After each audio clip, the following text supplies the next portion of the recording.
People take their seats, we'll get started.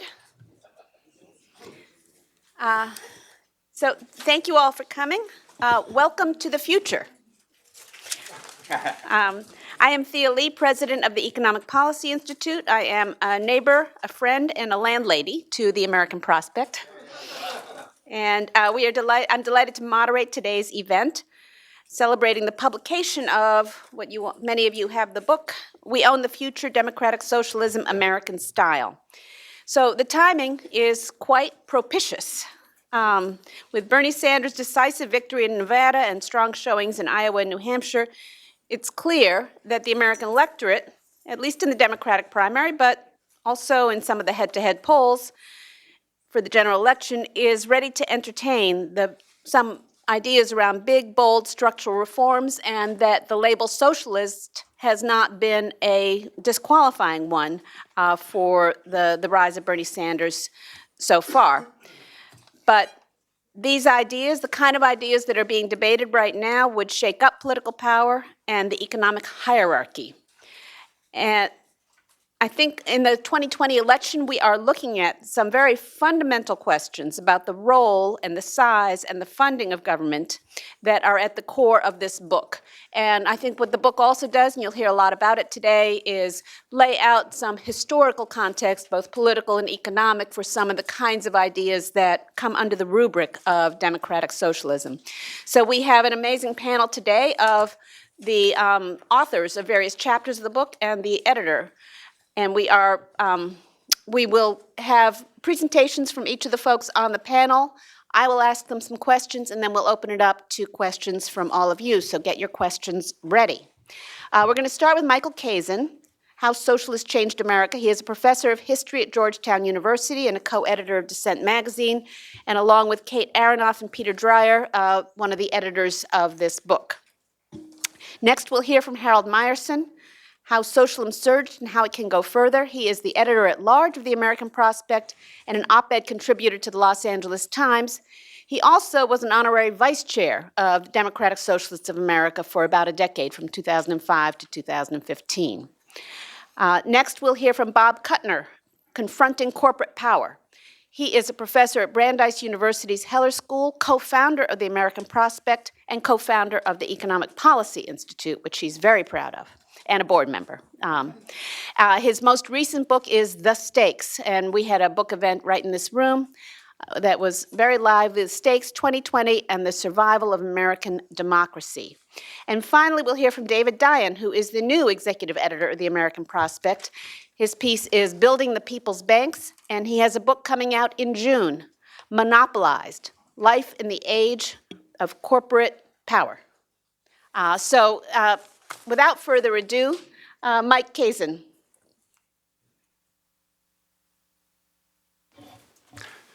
Can you hear me okay? Yeah. Thanks, Thea. Thanks to everybody for coming out. I should say that all the authors of the articles in this book have already been hired in the Sanders administration, so jumping the gun a bit, I guess. Thanks also to the Prospect for hosting this. Prospect is my favorite magazine on the left, except for Dissent. So you should read them both. We wrote the book. We edited the book, I should say.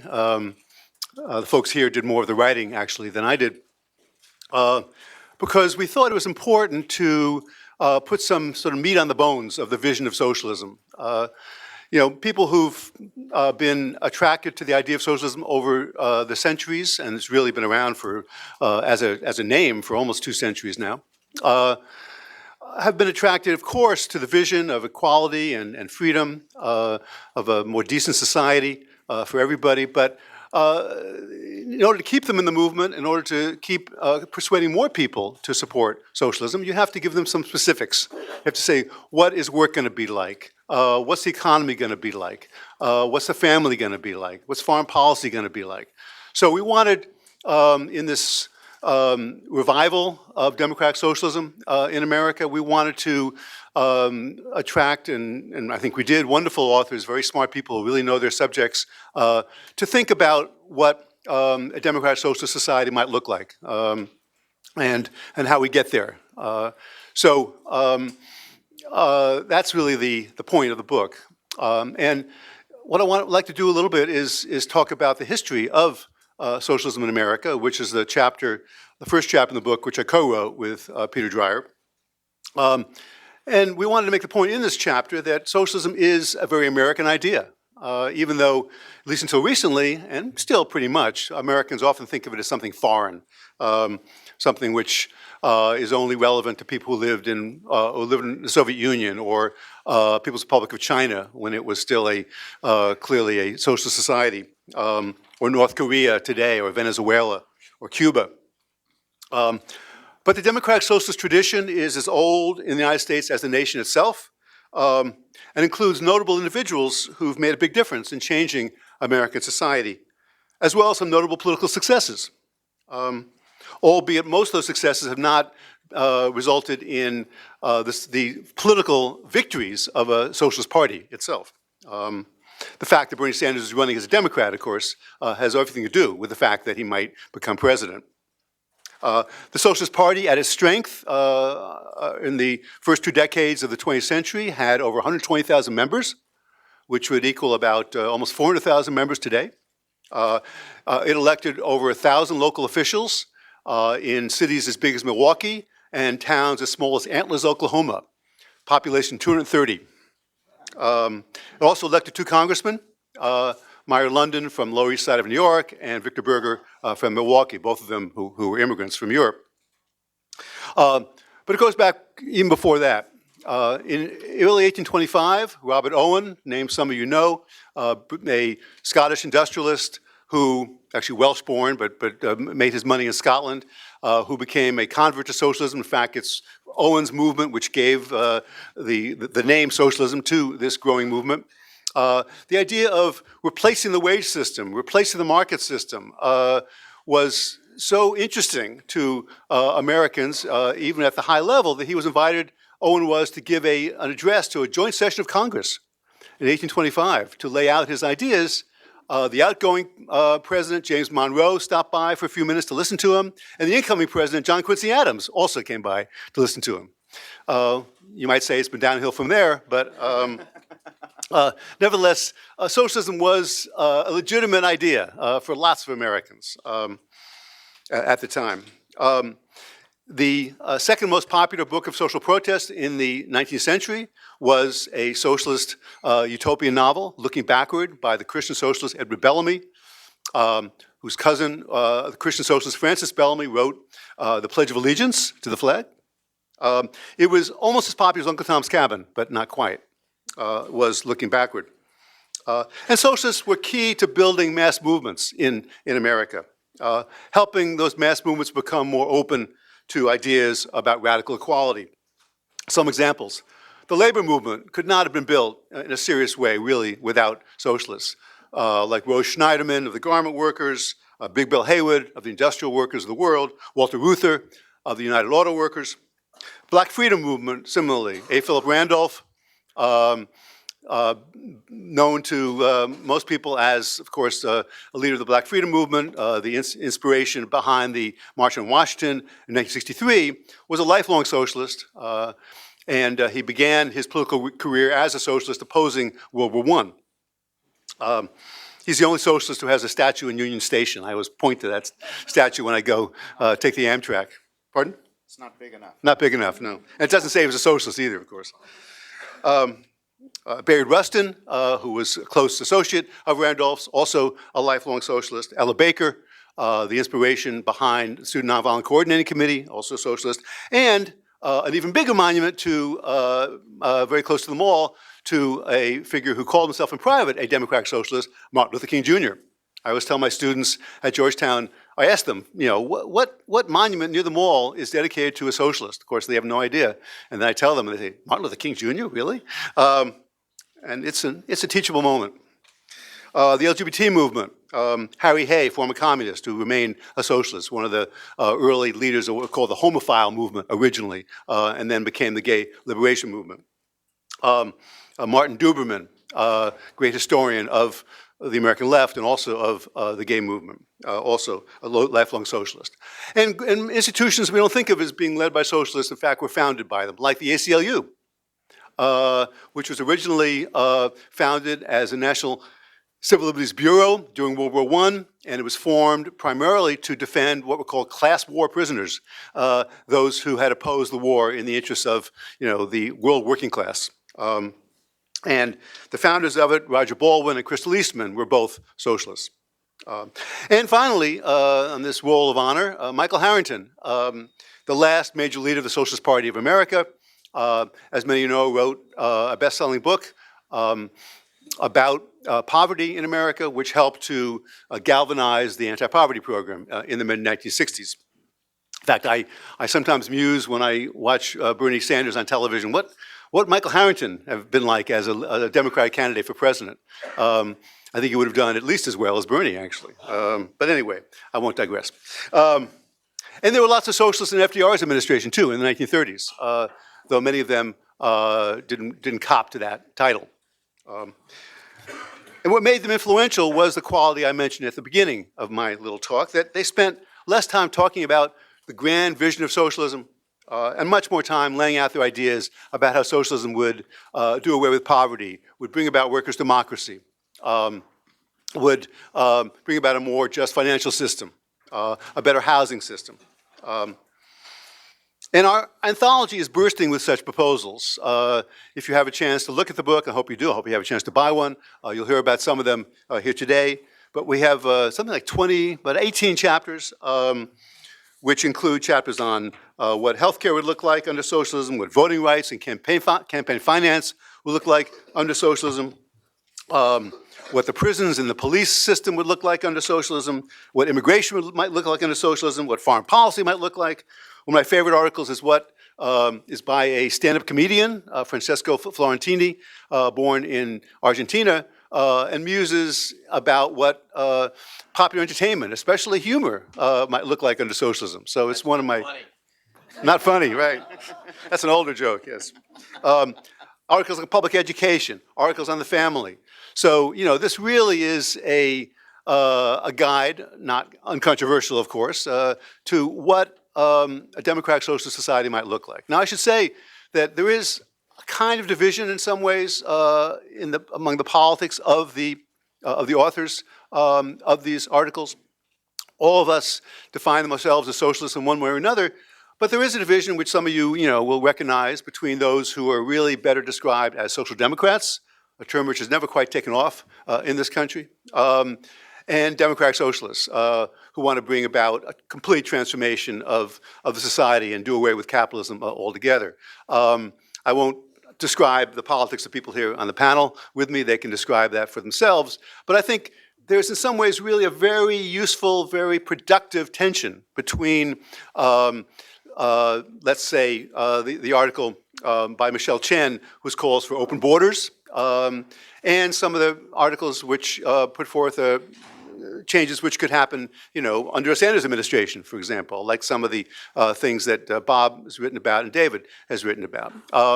So I think it shows the strength of this revival, the intellectual strength and creativity of this revival of democratic socialism in America over the last few years, that the revolutionaries, if you will, peaceful revolutionaries, but still revolutionaries who call themselves democratic socialists, full stop, can get along with those of us like me who would define ourselves more as social democrats, who look for decommodifying basic necessities of life and look for a larger welfare state and more powerful workers within a capitalist society.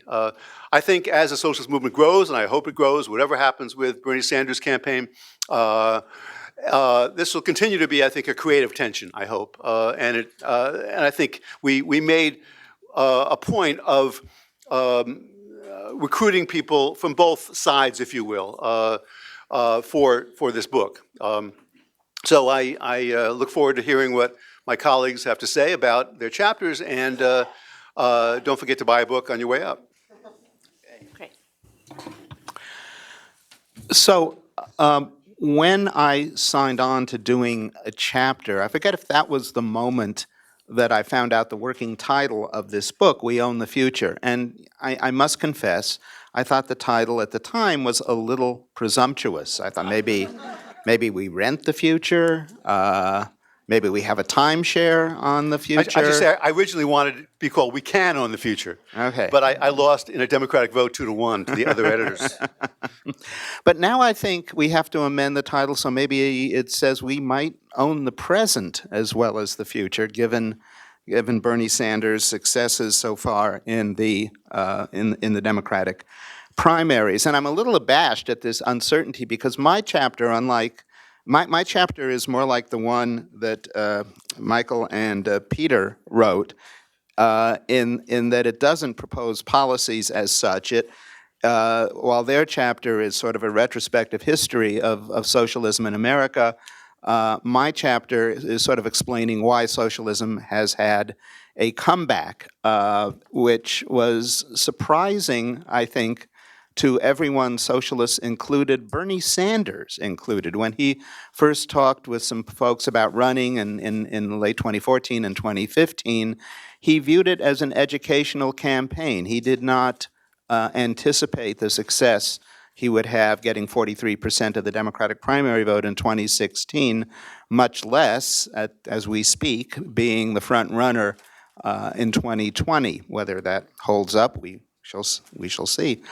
And but what I was writing in the prospect at the time, in early 2016, was when you look at the data, when you look at the public opinion polling, Bernie Sanders did not invent or reinvent socialism in America, a socialist presence in America. He revealed it to himself, to his campaign, and to everybody else.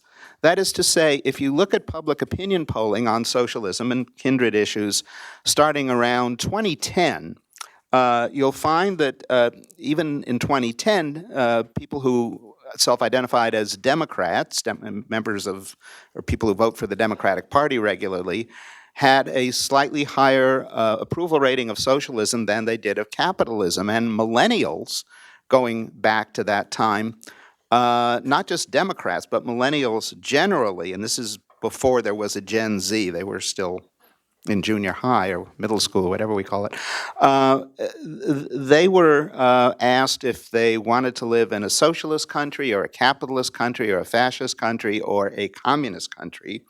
And it was 44 for socialist, 42 for capitalist, and then unfortunately 7% for fascist and 7% for communist. But we will let's put that aside and note the 44 to 42 edge for socialism over capitalism.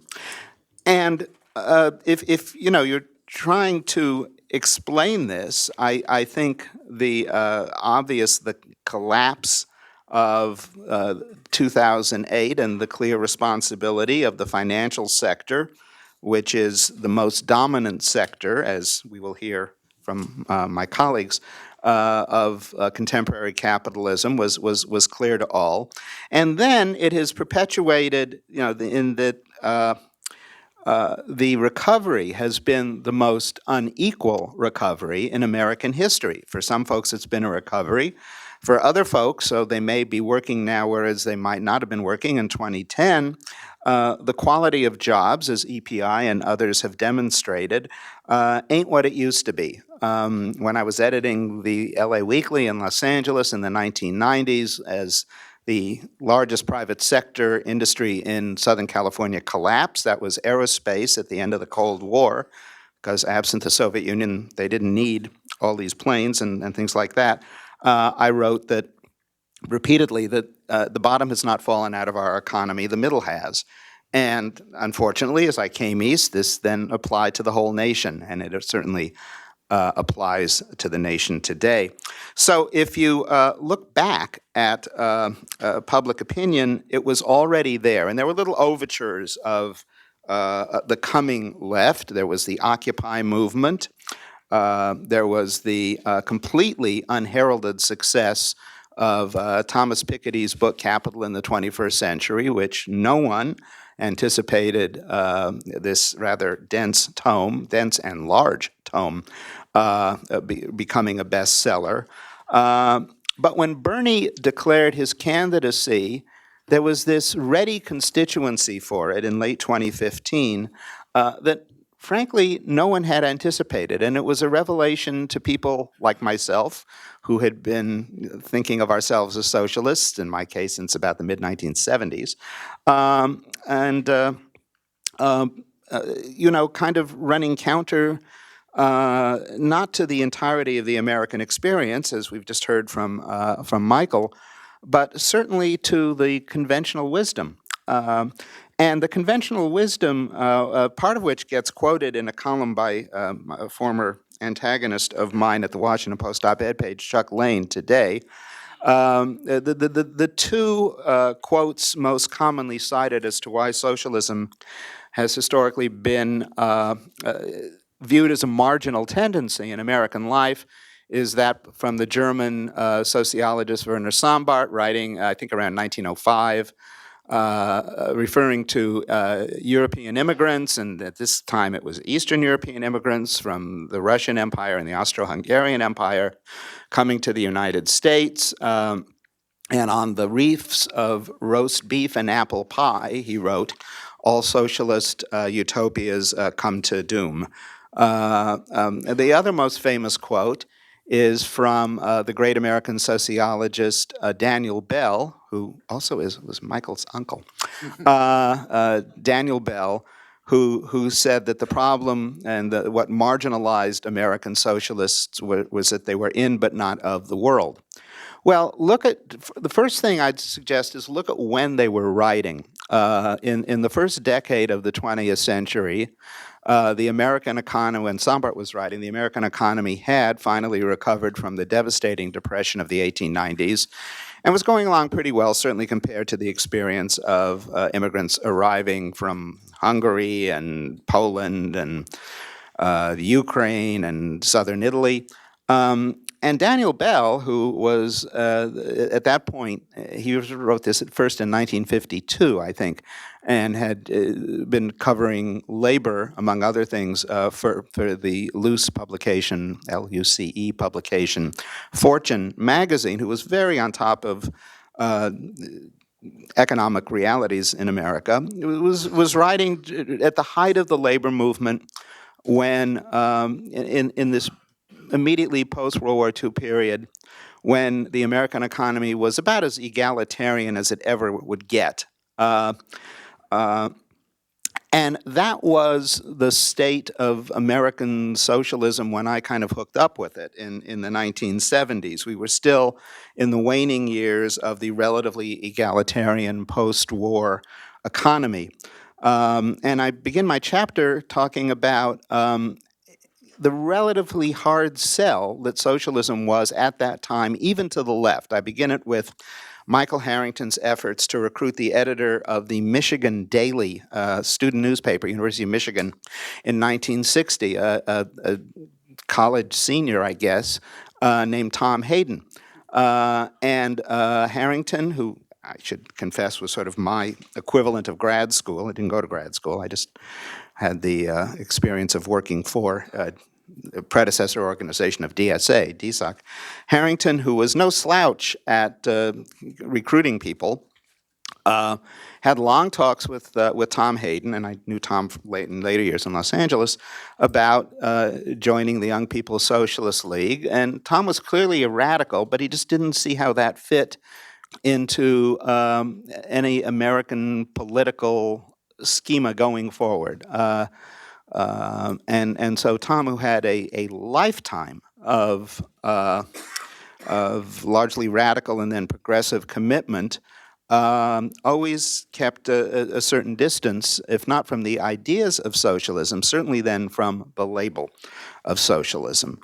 Fast forward to today, and college students who were Tom's age then, who don't have, we don't know what their lives are going to be, but if they maintain a history of radicalism and progressive commitment like Hayden, they'll be exemplary. They haven't had that yet, but they are joining DSA, which has grown in the last, since Bernie declared, from an organization of about 7,000 to an organization of about 60,000.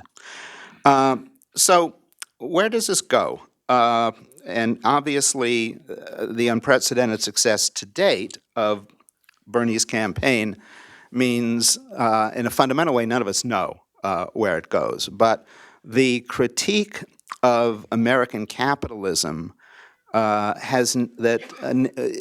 initiated with socialists has now spread well beyond the ranks of people who call themselves socialists. By the way, one of the tightropes that the other Democratic candidates, certainly a Pete Buttigieg, let's say, are walking, is that while noting that Sanders' avowed socialism is clearly off-putting to significant parts of the American electorate, it's also the case that the last time Gallup polled, 57% of Democrats, which is the nomination Buttigieg and the others are seeking, had a favorable view of socialism, and only 47% had a favorable view of capitalism. Now, where Bernie falls on this spectrum is interesting. Bernie has given two speeches over the last, since one in the initial phase of his 2016 candidate, which he delivered in 2015 at Georgetown, and one last year at George Washington University. He delivers these speeches in Washington for whatever reason, which were billed as his definition of socialism. And it was interesting, and it showed a political head, as it were, perhaps more political than we give Bernie credit for.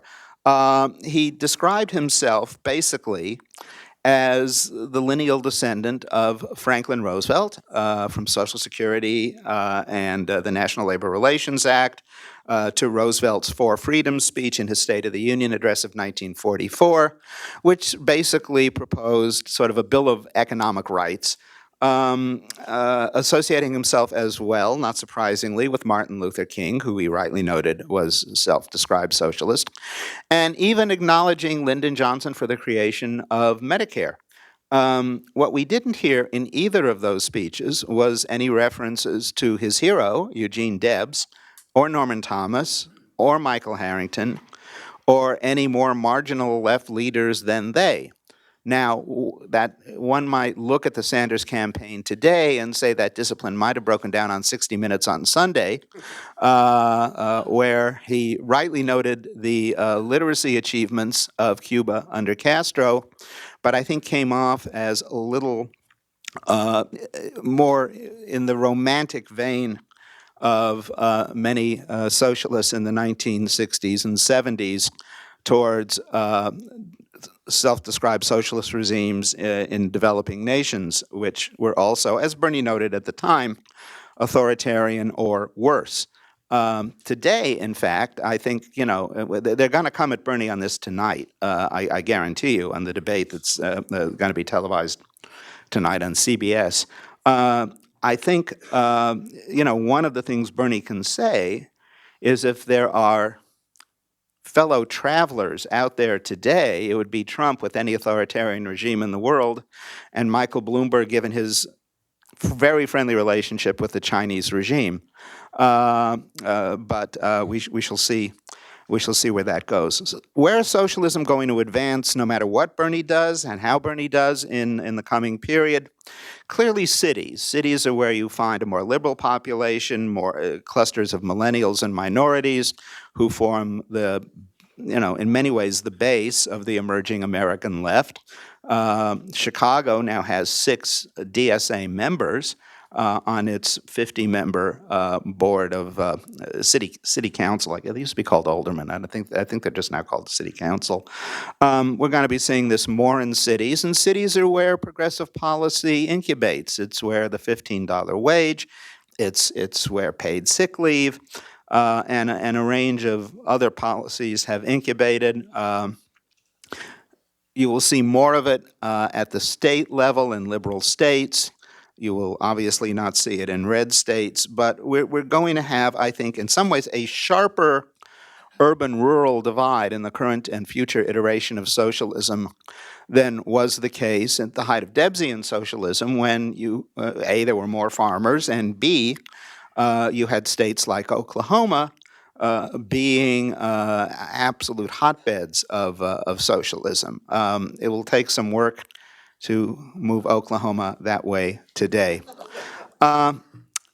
So in any event, in my chapter, it's sort of an assessment of what has changed. Of course, what has changed between Mike Harrington's attempt to recruit Tom Hayden in 1960 and the success of Bernie Sanders and the growth of the Democratic Socialists of America in recent years, in a word, is capitalism. And it's not that capitalism has not retained its essence, it's that capitalism was significantly restrained in the early period of the post-war period, and then capitalist institutions used their wealth and power to erode those constraints in the last 3 decades. That's something that I think Bob Kuttner is going to talk about, so I will pass the ball to Bob. That's a perfect segue, Harold. One of the stories I tell in my chapter is the story of the argument between Keynes and his protege, a guy named Michel Kalecki. Kalecki was a Polish-born economist who worked with Keynes, who positioned himself somewhere between Keynes and Marx. And Kalecki wrote a very famous piece that summarized about 10 years of argument that was called The Political Economy of Full Employment. And Kalecki said, well, as a matter of technical economics, there's no doubt that Keynes is right. You can stabilize a capitalist economy. You can create full employment through various kinds of macroeconomic interventions. You can keep private finance at bay, pause, beat. But as a matter of politics, the capitalists will never let you do it. Now, when I first started studying politics and economics a long time ago, at the apex of the post-war boom, at the apex of the so-called mixed economy, Paul Samuelson's term, it sure looked like Keynes had won the debate. Now it really looks like Kalecki had won the debate, because for all that the New Deal Great Society period did to harness capitalism, it didn't stick. And that's why, if you ask the question, well, isn't Sanders or Warren just a kind of update of Roosevelt? And isn't it just American progressivism? And why are we bothering to call it socialism? The answer is no, because if we wanted to stick to the wall next time, we really have to go well beyond what the New Deal did. Why? Because the New Deal left capitalists with too much power. And so as soon as you had a bad decade, namely the 1970s, the power of capital to shake off all of its carefully legislated constraints came roaring back. And I vividly recall, as an undergraduate, encountering Marx and saying to myself, this is just silly.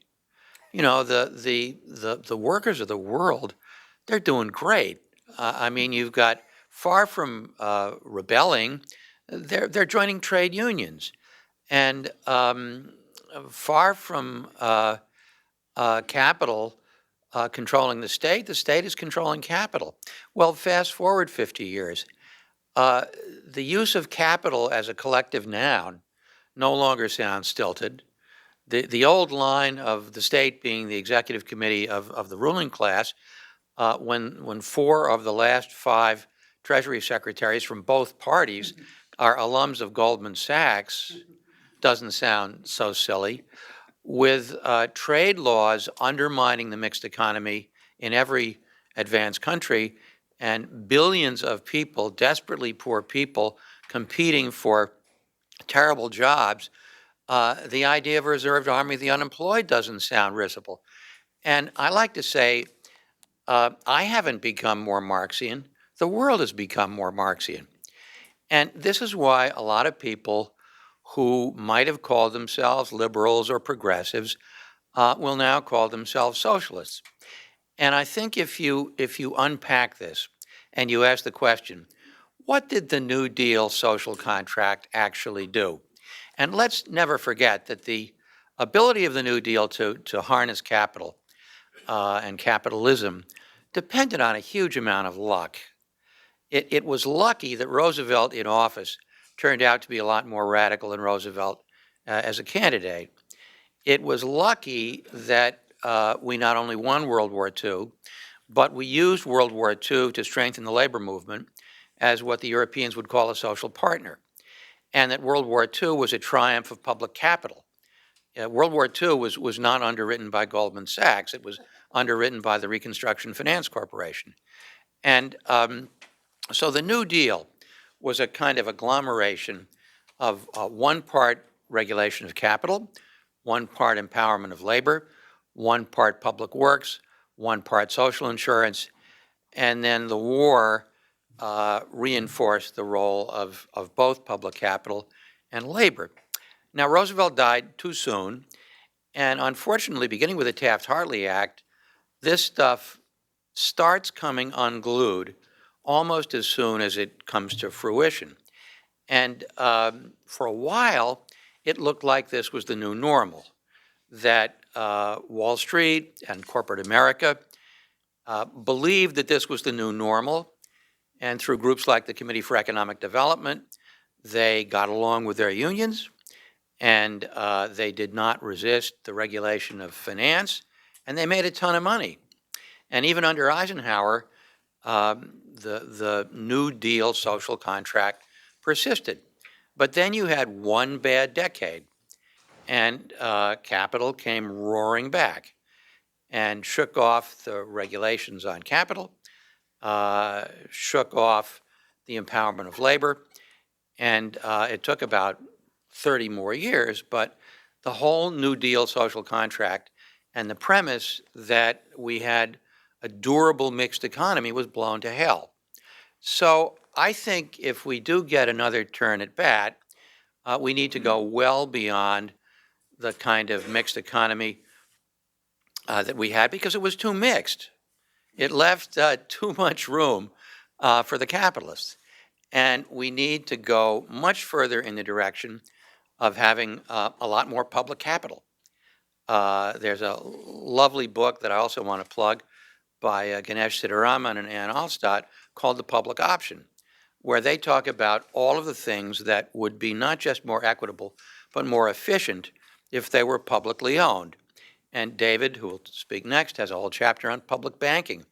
But, if you go back to the New Deal, the germ of this was in the New Deal. You had public power.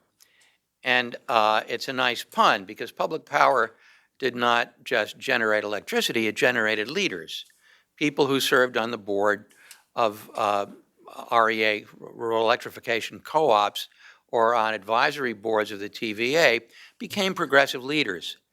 And the same was true of public housing, and the same was true of other New Deal institutions that were not just public in the sense that the government ran it, but were public in the sense that they were civically public. They incubated local leadership. And so it seems to me that harnessing capital is not just about a bigger role of the state, it's about reclaiming political power. Because the problem with the way capital, as a collective noun, financial capital on Wall Street, corporate capital in the rest of America, was left even after the New Deal, is it had too damn much political power that was there to be operationalized, there to be activated once we had one bad decade in the 1970s. And so if you think about this, pharmaceutical industry, David's written about this, Dean Baker has calculated that if you simply financed all the research and development through NIH and put everything into the public domain, not only would it be cheaper and more cost effective, but you'd get more genuine innovation rather than having the big pharma companies change one molecule and then extend the patent life 20 years and jack up the price. You can tell the same story with housing.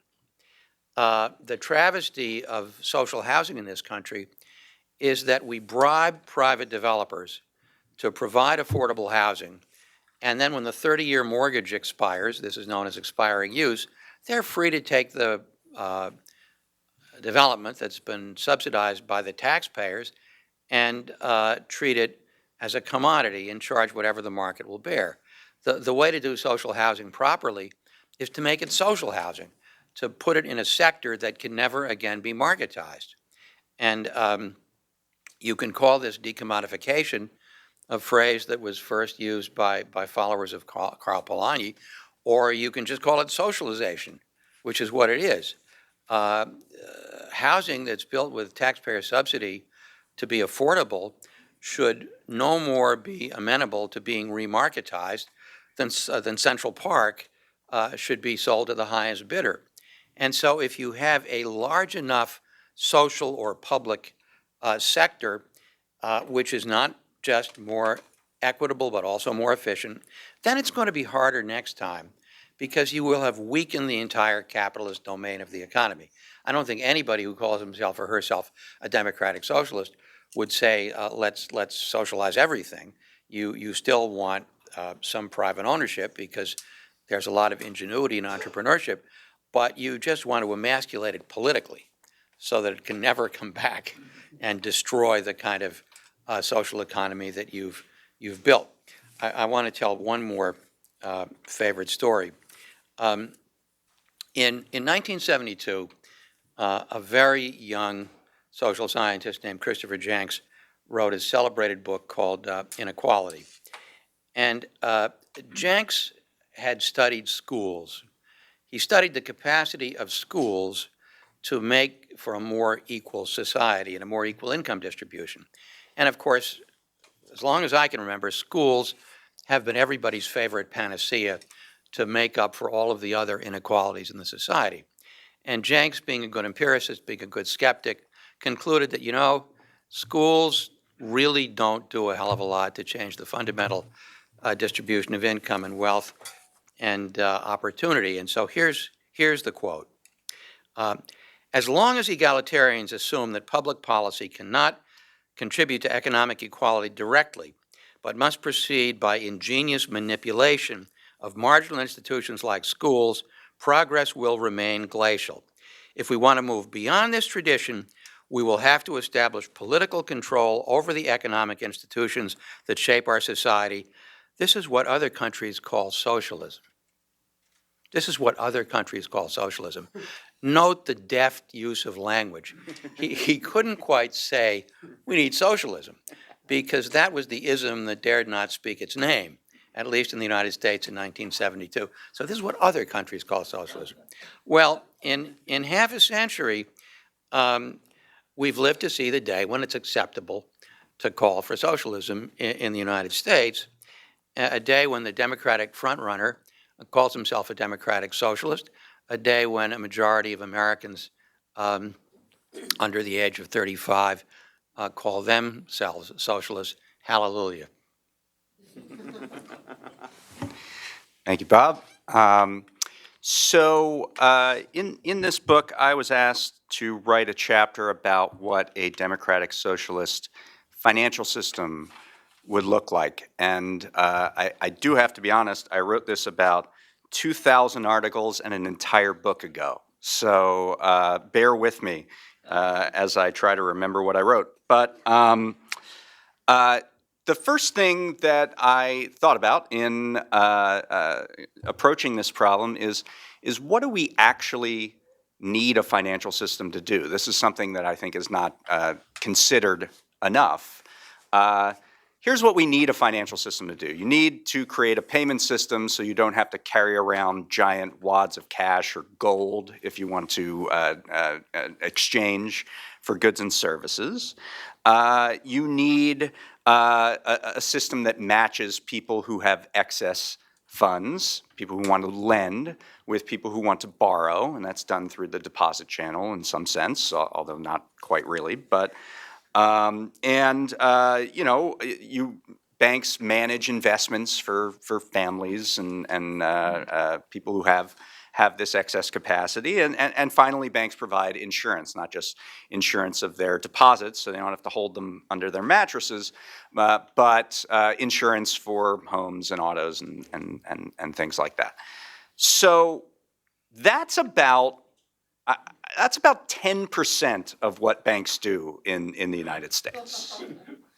But that's all we need them to do. That's all we need for a social function of banks in society. Everything else that they do is they package assets for trading, and then they repackage the package assets, and they retrade those. This is an unnecessary condition of what the financial economy has become. I quote a statistic in the book that in 2017, if you take the financial sector's profits and add them to the Federal Reserve Bank's profits in 2017, that's 1 out of every $4 earned by corporations that year. And they came from financial sector activity. And that's an undercount because that doesn't count all of the corporate financial engineering that creates loads of profits as well, whether through tax policy or whatever else. So we have this tremendous amount of over-financialization within the economy. So to create a democratic socialist financial system, the first thing you do is get rid of all that. You toss it away. Unproductive trading that serves no real social purpose, that does not produce anything of value or use, doesn't necessarily need to be, it certainly doesn't need to be insured and backstopped by the federal government. I mean, if I go to Vegas and decide to put a bunch of money on a roulette wheel, I do not get a guarantee from the government that I'm going to be backstopped for that bet that I make. And that's essentially what we're doing. This is gambling. And high stakes casino gambling, and we put a guarantee behind it with the imprimatur of the government. So the first thing is to move that away. The second thing is to democratize the rest of the system, because what we know is that as financial trading has grown in importance and the business of banking, the core has become less important, people have become cut off from the financial system. There are bank deserts all over this country. About a quarter of all Americans have little or no access to the financial system. They use alternative sources like check cashing stores or payday lenders or these other opportunities in order to move their way through society, and that is really debilitating in several ways. First of all, those alternative financial sources charge a heck of a lot of money. It's expensive to be poor, as we say, but in addition, this is sort of a core of what you need to actually function in America. Having a bank account is kind of a base case. So how do you democratize the rest of that financial system if banks refuse to do so, or if they find it not worth their time to site locations and give opportunities for financial inclusion? One that was mentioned before is public banking. There's actually several iterations of that. One is postal banking, which would return us to the situation we had from 1911 to 1967, when the U.S. Postal Service offered banking accounts to the general population at 2% interest. This was it only really fell out of favor after the Great Depression, because prior to that, there was no Federal Deposit Insurance Corporation, and this was the only financial system that was backed by the full faith and credit of the U.S. government. So the runs that you saw in the Depression did not exist when you had postal banking accounts, and they rose very widely in prominence directly after the Depression to a height right around World War II, and only fell thereafter as Americans grew more confident in the deposit insurance system that was set up during the Depression. But now we have a different problem. We have a financial inclusion problem. And a solution to that is the fact that every single zip code in America has branches of the U.S. Post Office that are very cheap and convenient and easy to get to. And people from rural communities, people from urban centers that are living in these bank deserts would have the opportunity to get a bank account, get some manner of money order, which they already can get from the post office, and even perhaps small loans from an infrastructure that is already set up and nationwide. Public banking is a little bit different. And that really competes with the municipal bond market. What we have in public banks, we have one example in the state of North Dakota, which for over 100 years has had a state-owned bank that has partnered with community banks in that state. It has held record profits for the last 14 or maybe 15 years in a row. And during the most recent financial crisis, North Dakota was the only state that no bank actually failed in. And that's because of the use of this public bank, which is almost like a central bank for the state of North Dakota, which partners in order to give out loans to small businesses, education, student loans, or agricultural loans throughout the state of North Dakota. We can do that with a network of public banks all around the country that would then offer a better way for communities, municipalities to borrow. It would really be a competition with the municipal bond market, which charges very exorbitant rates. You could charge lower rates, and in fact, because it's a public bank, the interest, whatever interest you would get off that, would circulate back into the government itself. You would be borrowing essentially from a facility that is already public. So the borrowing costs are virtually eliminated in that circumstance. The third thing we can do, and this is a proposal that Morgan Ricks at Vanderbilt University and a couple other people have put together, is called the Fed account. And the Fed account would give every single man, woman, child in America a bank account at the Federal Reserve, and access to all of the things that the Federal Reserve very lavishly bestows upon large banks would now be a channel by which every American, this could be a way to conduct monetary policy. Oh, we're having an economic downturn. Check your Fed account. There's another $50 in it. Go out and spend it. So that would be a new kind of model for democratizing finance in that form.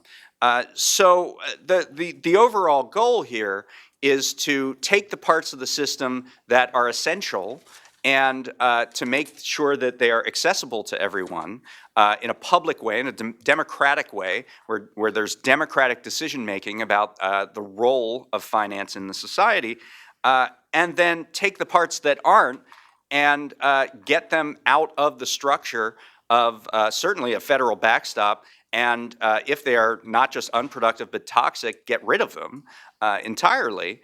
And you take those two things, put them together, and then you have the facsimile of a democratic socialist financial system. So there is probably a wealth of more detail in the chapter that I'm forgetting, but you can check that out. Great. Well, thank you so much to all four of the panelists. And I think you've got a good sense of the book, both in terms of the context of American history. I like Michael's first sentence. Socialism is a very American idea, and his chapter lays out all the things that are embedded in our psyche and our economy that we accept as very normal compared to the kind of the scary rhetoric around it. And I guess I want to start by asking the panel sort of a big question in the context of the election. I think you all have rightly shown that there's a lot of diversity within that group of democratic socialists, but the word socialism in the context of the American election right now is the scary thing. There's a lot of pearl clutching going on about, can a socialist win? Will Bernie be a good candidate against Donald J. Trump, and so on? And yet, the name calling, and I think we're all aware of this, like just calling somebody a socialist and having the conversation be over. I think that era is gone, as I think Harold points out very well. And I think a lot of people have said, whoever the Democratic nominee is, if it's Joe Biden or Pete Buttigieg or Amy Klobuchar or Mike Bloomberg, they're probably going to be called a socialist because that's kind of the tenor of American politics these days. So, given all that, how hard should we stick to the idea of the word versus the underlying policies, which are, in some cases, very appealing, very American, and very rational? So that's a kind of open-ended question for all. Want to go first? Sure. I'm not a political strategist, but as many people have pointed out, Elizabeth Warren, who calls herself a capitalist to her bones, her policies are, they're different from Bernie's, but not that different in all kinds of ways. We can go into the fine weeds there, but unfortunately, perhaps I don't think she's really a serious contender anymore. I wish that weren't so, but anyway. I think it's a balancing act. I think Harold made that point. On the one hand, Bernie cannot deny he's a socialist. He's been a socialist all his life. He did join the Young People's Socialist League in 1961 when Tom Hayden was forming SDS. This is something, and say what you will about Bernie, but he's not going to go back on on his beliefs. He can shape them in different ways, like adopting FDR instead of Debs, but nevertheless, he really hasn't changed that much. One of the reasons a lot of people like him, of course. So I think it's a matter of balancing. I think it's a matter, as I said before, what does socialism mean? Break it down. It obviously means more than the four freedoms, but it means a lot of things.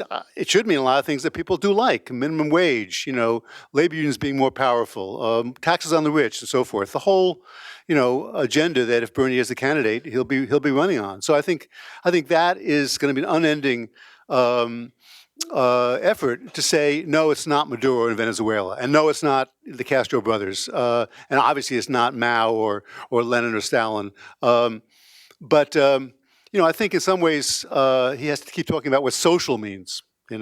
Socialism was having society which is more, cooperative, more social, and that was the original idea of it. I think that's perhaps he should put more emphasis on the social and less on the ism. Why don't we ever ask the question, do you really think an oligarch can win a presidential election? I mean, the history of rich, self-funded candidates in American politics is extremely poor. About 4 in 5 large self-funded candidates lose in the general election.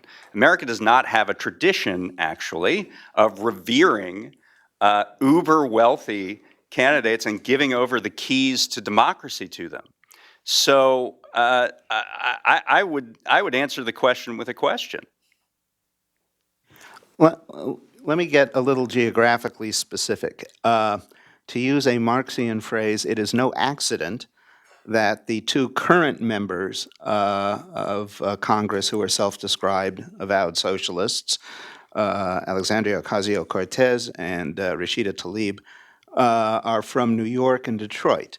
Clearly, I think we're in a time where in major cities, you can run publicly as a socialist so long as you're in the Democratic Party, if there is a party designation on the ballot, and win. And I omitted one crucial point, I should say, in my presentation about the acceptance of socialism, and that is the key point that Michael Harrington stressed, that you may as well run in the Democratic Party because America does not, the American electoral system doesn't really allow for significant inroads by third parties.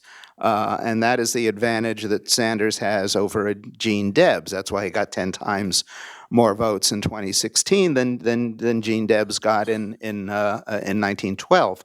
But, a lot of this is geographically specific. Clearly, I think we're at the point where you can, it's not a hindrance in New York, in Detroit, in Chicago, in San Francisco, in LA, not just college towns, but big cities. On the other hand, before that, I think we're probably at the point where if a socialist could build a big enough base in a state like California, You could run statewide avowedly as a socialist.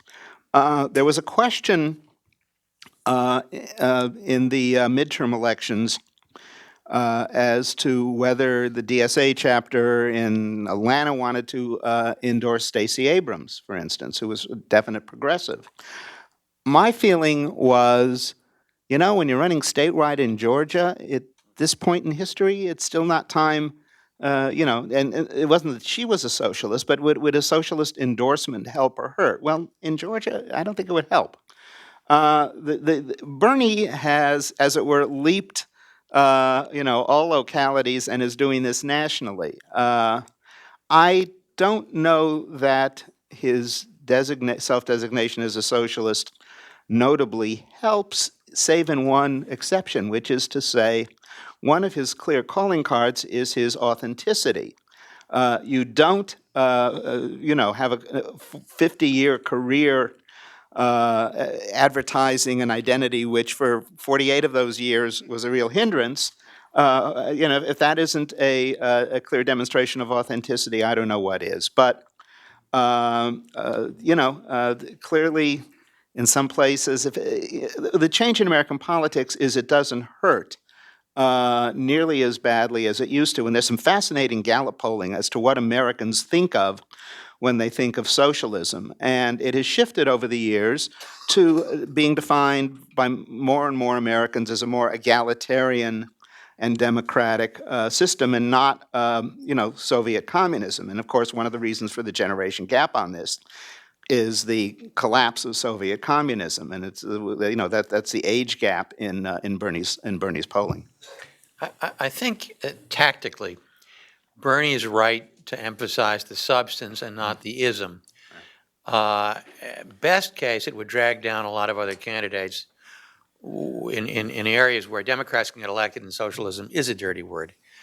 But if you can imagine him as president, using the pulpit to do some teaching and to explain to Americans why socialism, as Bernie Sanders defines it, is a good and noble thing, and then watch socialism rise in the opinion polls. So I think for somebody who's embraced the label for 50 years, who's trying to get elected president, he's walking this tightrope about as well as he could. Okay, just one thing quick. It's interesting, when I teach a course on socialism to first-year students at Georgetown. I've done it, 5, 6 times over the last few years. And it's always interesting that the first class, I was asking, what is socialism? What does it mean to them? And to them, it's sort of like, you can be a little more socialist or a little less socialist. So for them, Social Security is socialism. Labor unions are a kind of socialism. Even the civil rights, revolution is kind of socialism, because it makes America closer to what they think socialism means. So, I'm not sure what Bernie or those who campaign for him can do with that, but so you can be a little more socialist, even though you can't be just a little bit pregnant. Great. So my next question is delving down a little bit on the issue of the public sector and what does government do or own or do better? And Bob, it's sort of following up on your point about things that are more efficient when they're publicly owned. I feel like, and I'm interested in all of you, because you all have a good historical view on this, that the right wing has been unbelievably successful in squelching any rational, useful debate about the size and scope of the public sector since about the 1980s, which is when I was in grad school. And so, instead of having, because this is actually a question you can answer, what are the advantages and the disadvantages of having government ownership? You might have this, you might have that, but things like, Ronald Reagan always used to make that joke, I'm from the government and I'm here to help, like, ha, ha, ha, that's ridiculous. Or I did a C-SPAN morning show a few months ago with somebody from Heritage or, I don't know, somewhere. And and we were talking about healthcare and, back and forth about the candidates and whether it was costly or wasn't costly. And I was just trying to make the point that we waste a ton of money in our healthcare system. And he was like, just his voice sort of dripping with contempt and like, Thea, are you really saying you want the government to, and then the same thing around, like This was actually an interesting point. He said, I'd rather have Amazon deliver my packages than the U.S. Postal Service. And he was actually so ignorant that he didn't realize the U.S. Postal Service delivers a lot of Amazon's packages, especially on the weekends. But the idea that you can just shut down an argument by saying, well, that's the government, and therefore it's terrible. And there's so many examples, and I think, Dave, particularly in your chapter, you talk about a lot of really interesting ones about, certainly in the finance sector, but I think also pharmaceutical, like all the waste that happens in the private sector, all the corruption and the waste and the inefficiency that happens, and yet we haven't been able to have this intelligent, rational conversation. How can we get back to that place where we can have that conversation? I think part of it is understanding how the private sector plays out in these debates. I'll give you a good example. So this happened this week down in Miami. A guy he had come back from a business trip from China, found himself in a position of he was developing like flu-like symptoms and was wondering, do I have it? And so he went to a hospital in the Miami area to get tested. And the test ended up costing him $3,700 because it was out of network for him. And this was the only place that it could be tested. So this was not only is that a horrible surprise billing situation, but if that's the case, then nobody's going to be tested for coronavirus, and which is a problem with an epidemic. So I think understanding the areas in which the private sector is simply inadequate to the task and actually deeply predatory when it engages in these kinds of large-scale attempts to meet the public need is a useful way to go about this. I think we do have a big problem with restoring the faith that an activist government can actually competently meet its goals. But let's not have it be said that the private sector does a bang-up job in that either. So I think that's one way to level the playing field. I think one of the appalling things about the last 3 Democratic presidents is that none of them spent much political capital explaining to the public the value of public institutions. Obama did it a little tiny bit. Clinton and Carter fell all over each other to trash big government because they thought that was a popular talking point. And, a lot of politics is about storytelling. And you can tell stories of the sort that David just told about why government is more compassionate, efficient, more cost-effective, and why the private sector rips you off. You don't hear enough Democratic presidents using the bully pulpit to do enough of that. And we have another problem, and this gets to the state as the executive committee of the ruling class problem. In the last 30 or 40 years, the institutions of government have been captured. They've been captured by industry.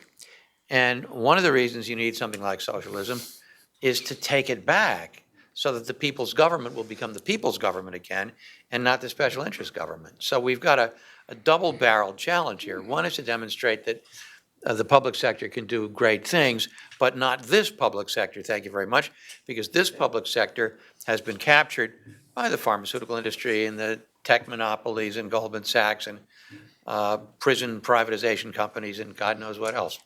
One quick point. I think since the collapse of 2008, we've seen real inroads in discrediting much of the private sector, certainly the financial sector. That's a third of the battle. The other 2/3, it doesn't follow from that necessarily, unfortunately, that there is a recrediting of the public sector. I think as Bob suggested, one of the things we could look forward to in a Bernie administration, or should it happen a Warren administration, would be real efforts to do that. A real quick point too, and maybe we should ask the audience if they want questions too. Hope they do. One of the things that President Sanders or any Democratic president could do, but Sanders president would be more likely to do it, is to sort of make working for the government cool again. When I started teaching way back, as a grad student 4 decades ago in California, I had a lot of students who said they wanted to work for the government. They wanted to work for EPA. They wanted to work for the Labor Department. They wanted to do practical things to make the world a better place, and they describe it that way. And it was great, of course, and a lot of them ended up doing that. But that's much less true now, especially in most elite universities, I think, and maybe all over the country as well. And so, not just putting on making the argument about why public service is important, but actually, having programs, new programs that people want to be part of, I think that would really be essential, because that happened in the 1930s. It happened in the 1960s, these other reform periods. It happened in the early 20th century too, under Teddy Roosevelt and Woodrow Wilson for all their problems. So, that's really going to be essential, because, if people think of those who work for the government as bureaucrats who don't like their jobs and don't really know what they're doing and why it's important, then whatever the programs happen to be, they're not going to work very well.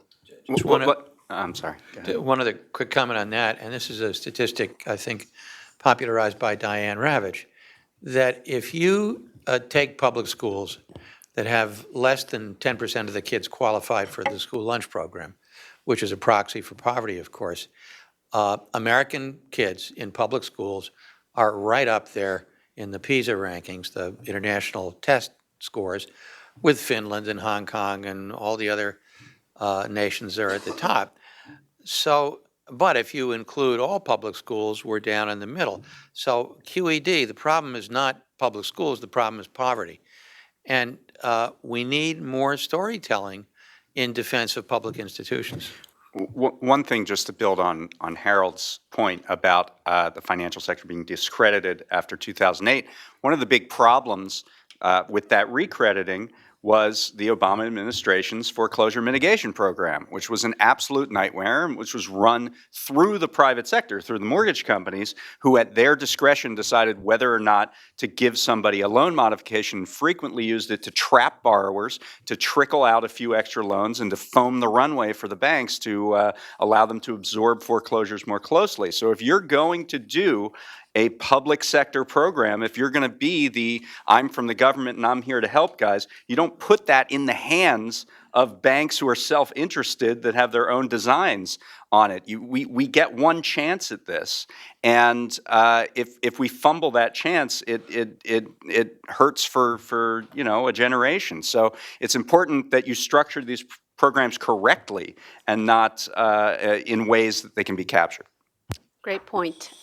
So let's open it up to questions from the audience. I see a bunch of hands, so I'm going to ask you all to introduce yourself. You have an organization, tell us what it is, and keep your question nice and short. We'll take about 3 at a time. And Do we need a microphone? there are microphones here. Is there somebody from the American Prospect who can walk these around?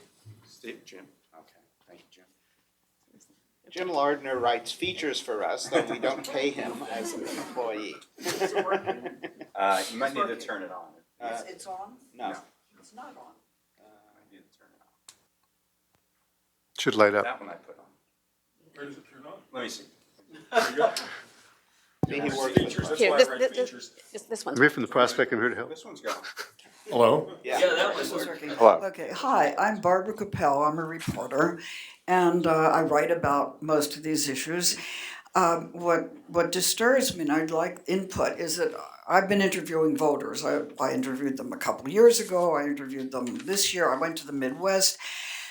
When you say the words, well, first of all, I did interview 2 Democratic socialists who had won. One was in Pittsburgh, a young woman, right, and then Chuck Jones in Indianapolis. They said they did not make a point of saying they were Democratic socialists. One's in one's in a depressed steel area, and the other is in a union area. They talked about what people needed, and they talked about what could be done.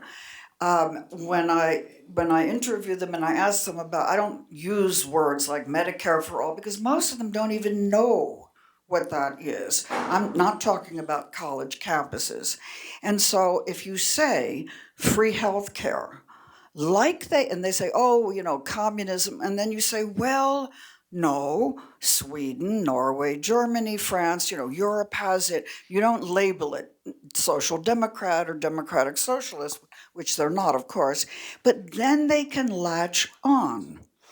And I find it very disturbing that Sanders doesn't do that more. The first time I heard him say that the other night was about Denmark, because I think Buttigieg brought it up, and then Sanders picked up on that. Why do you suppose, is this a tactical choice to not say what we're talking about, free child health, free care, free health care, child care, education, etc., is what they have in, and then just name in 5 seconds the countries in Europe that all have it. And when I interview people, they know those are not communist, socialist countries. Why tactically is this not being done more? Okay, and we're going to take 3 questions. My name is Pat Malloy. I'm a trade lawyer in Washington, but Bob and I both worked for Bill Proxmire at one time.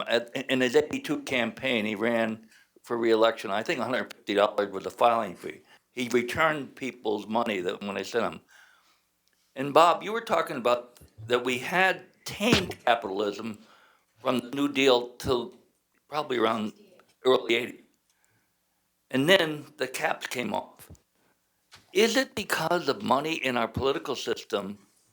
Bernie's found a way around it, but I think when you run for the Senate now, you got to raise $10 or $15 million. So where are they going to get it? They got it from the lobbyists and the Wall Street guys and everybody else. So is that part of what we need to do to restructure this economy so that it serves our people? Okay, one more. Yeah, excuse me, Sam Pizzigatti, Institute for Policy Studies. If Bernie somehow were to be elected, he wouldn't be the first self-proclaimed socialist to be elected in a situation somewhat analogous to ours. We had Allende in the early 1970s. We had Mitterrand in the early 1980s. And they both came to their socialist vision, and in each case came to a sad end. I wonder if your book talks about the pushback to an elected socialist like Bernie would be, and if you have any thoughts about the lessons from previous experiences. Okay, great. Whoever. Yeah, I can't. Well, we have a chapter on campaign finance. You can read that. We have a chapter on campaign finance. You can read that, and of course, it's about public financing. Which in 1976 you basically had that. After. I mean, I think, I'm trying to remember how much Ford and Carter spent on their own campaigns. It wasn't very much. They basically financed it, and this, of course, post-Watergate. So the bloom the bloom came off the rose rather quickly after that, of course. The question of other countries is fascinating, I think. I tend to think that most Americans, at least especially those who are going to make the difference in this election and in most presidential elections, want to hear about people's ideas having American roots as opposed to having Scandinavian ones. Of course, Denmark, Finland, Sweden, Norway have much better systems and social democratic systems than we do. But politically, I'm not sure how far you're going to get by telling people about those places, because first of all, most people haven't been there and they just can't experience them. I think, I think whether or not the Green New Deal is, something you can pass as a whole, that's very doubtful. But I think it was brilliant to call it the Green New Deal. Because as is brilliant and probably necessary for Bernie to keep channeling FDR as his role model, because people want to see that things like this have happened before in the United States, so they could happen again. Make America Great Again, can be redefined, in that sense. Obviously, as Bob said, it wasn't good enough, but at least you can show that, yes, we had a TVA, yes, labor unions used to be stronger, because they were not being undercut by the NLRB and other and corporate bosses and so forth. So I think that's really essential, more essential than say, let's look at Denmark, because it's a very different kind of country, and most people can't experience that.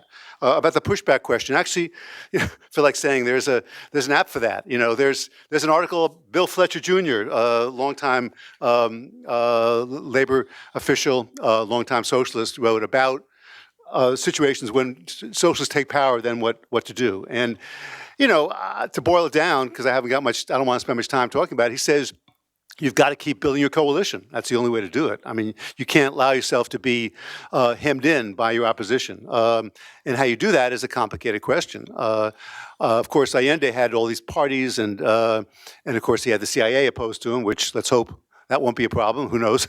But I do think that, again, maybe it's just common sense to say so, but nevertheless, common sense is eloquent. You have to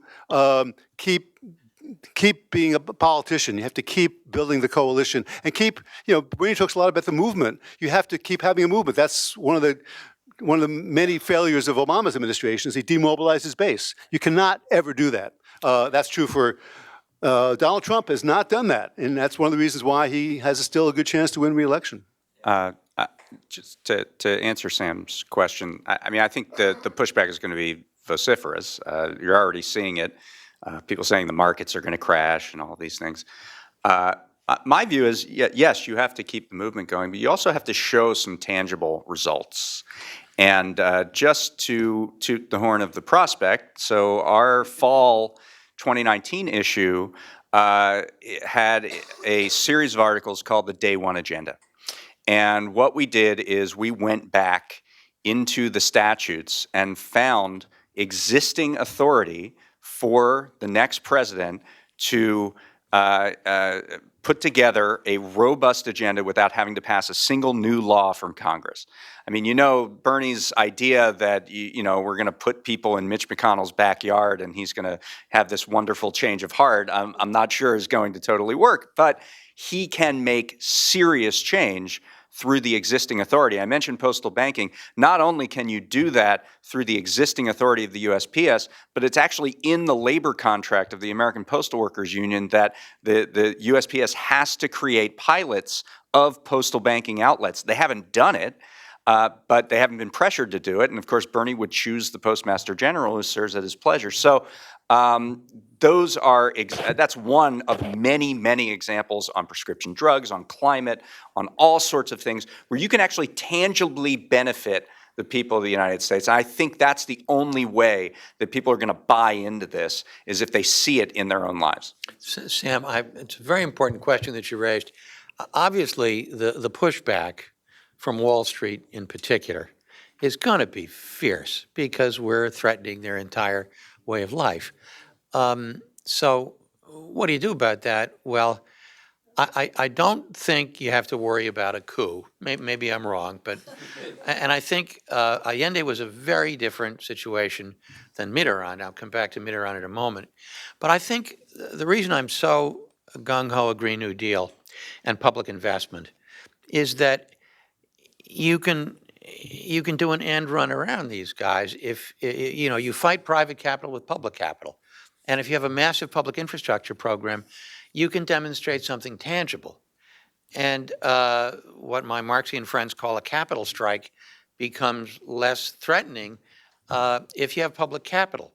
Now, I have a little riff in my previous book called Can Democracy Survive Global Capitalism, called A Tale of Two Socialists, where I compare Mitterrand with Attlee. And their programs were quite similar.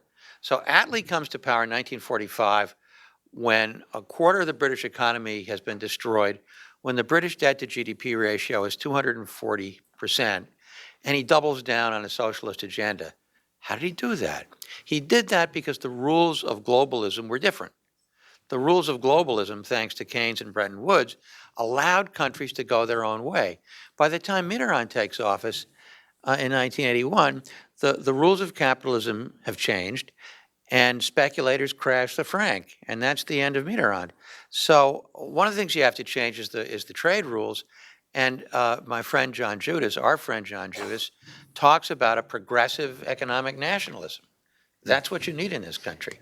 So the power of capital to push back is going to be fierce, and there are things you can do to counteract it.